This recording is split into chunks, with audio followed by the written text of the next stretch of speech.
আমি Mohammad Abu Taib, deputy magistrate Basirhat sub division. আজকে আপনাদের সঙ্গে জমির ক্রয় বিক্রয় সংক্রান্ত একটি গুরুত্বপূর্ণ মামলা, যাকে আমরা প্রিএমশন মামলা নামে জানি, সেই মামলা নিয়ে আলোচনা করব।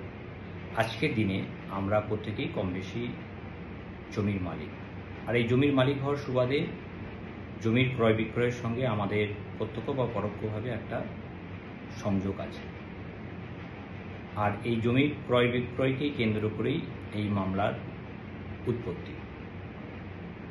অনেক সময় আমরা জেনে বা না জেনে অপরের কথায় আমরা এই মামলা করি, কিন্তু বেশিরভাগ ক্ষেত্রে দেখা যায় যে এই মামলার কোনো আইনগত ভিত্তি বা বাস্তবতা থাকে না, তার ফলে শুধু শুধু আমরা হয়রানির শিকার হই।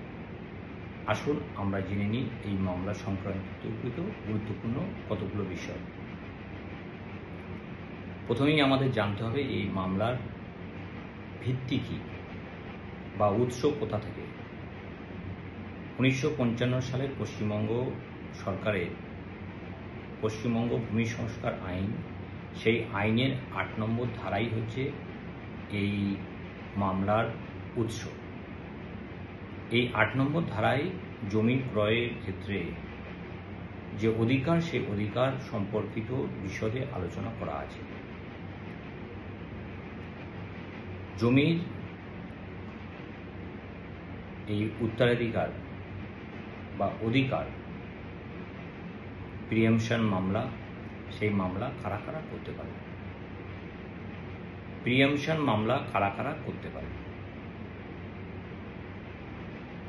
যদি উক্ত জমিতে কোনো রেকর্ডভুক্ত বর্গাদার থাকেন, তিনি এই মামলা করতে পারেন।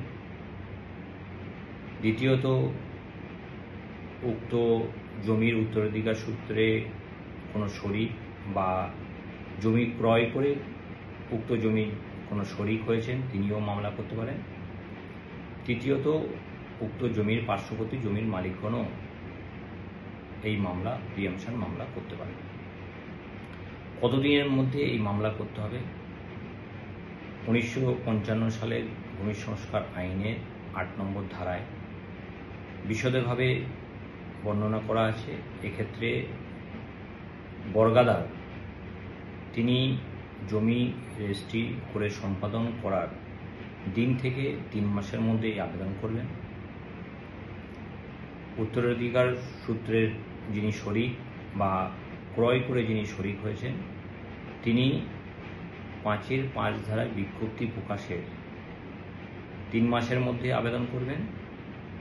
আর পার্শ্ববর্তী জমির মালিক তিনি সম্পাদনের 4 মাসের মধ্যে মামলা করবেন।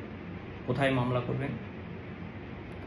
এক্ষেত্রে পরিষ্কারভাবে বলা আছে, দেওয়ানি আদালত বা আমরা যাকে মুনসেফ কোর্টও বলি, সেই মুনসেফ কোর্টে আবেদন করতে হবে। আবেদনের ক্ষেত্রে জমির যে বিক্রয় মূল্য, সেই বিক্রয় মূল্যের সঙ্গে অতিরিক্ত 10% ক্রেতার ক্ষতিপূরণ হিসাবে যোগ করে যে মূল্য নির্ধারণ হবে, সেই মূল্য ব্যাংকের মাধ্যমে জমা করে ব্যাংকের চালান সমেত আবেদনের সঙ্গে যোগ করে আবেদনপত্র দেওয়ানি আদালতে জমা করতে হবে। একটা সবথেকে গুরুত্বপূর্ণ প্রশ্ন এই ক্ষেত্রে, যে জমির এই প্রিএমশন মামলা বা যে অগ্র অধিকার, সেই অধিকারের ক্ষেত্রে কার অধিকার সবথেকে বেশি? এক্ষেত্রে প্রথম অধিকার, জমি যদি কোনো বর্গাদার থাকে, তাহলে তার অধিকার সর্বপ্রথম। দ্বিতীয় অধিকার হচ্ছে উত্তরাধিকার সূত্রে কোনো শরিক বা ক্রয়কৃত কোনো শরিক থাকলে তার অধিকার। তৃতীয় অধিকার হচ্ছে উক্ত জমির পার্শ্ববর্তী জমির মালিক, তার অধিকার। এক্ষেত্রে যদি দেখা যায় যে কোনো একটা জমি বর্গাদার উক্ত জমির যিনি শরিক আছেন তিনি এবং পার্শ্ববর্তী জমির মালিক 3 জনেই আবেদন করেছেন, তাহলে সেক্ষেত্রে বর্গাদারের আবেদনটি গ্রাহ্য হবে, বাকি 2 জনের আবেদনপত্র অগ্রাহ্য হবে এবং তারা জমাকৃত অর্থ ফেরত পাবে। একইভাবে যদি দেখা যায় যে শরিকদের মধ্যে এক বা একাধিক শরিক সেখানে আবেদন করেছেন কোর্টে, তাহলে যে শরিকের জমি সব থেকে বেশি থাকবে তিনি অগ্রাধিকার পাবেন। একইভাবে যদি দেখা যায় যে পার্শ্ববর্তী জমির কয়েকজন মালিক আবেদন করেছেন, তাহলে যে জমির মালিকের সঙ্গে উক্ত জমির সীমানা সব থেকে বেশি থাকবে সেই জমির মালিকের আবেদন গ্রাহ্য হবে, বাকি জনের আবেদন অগ্রাহ্য হবে এবং তারা টাকা ফেরত পাবে। এই যে পশ্চিমবঙ্গ যে ভূমি সংস্কার আইন তার যে ৮ নম্বর ধারা, এর কতগুলো লিমিটেশন বা সীমাবদ্ধতা আছে এবং একই সঙ্গে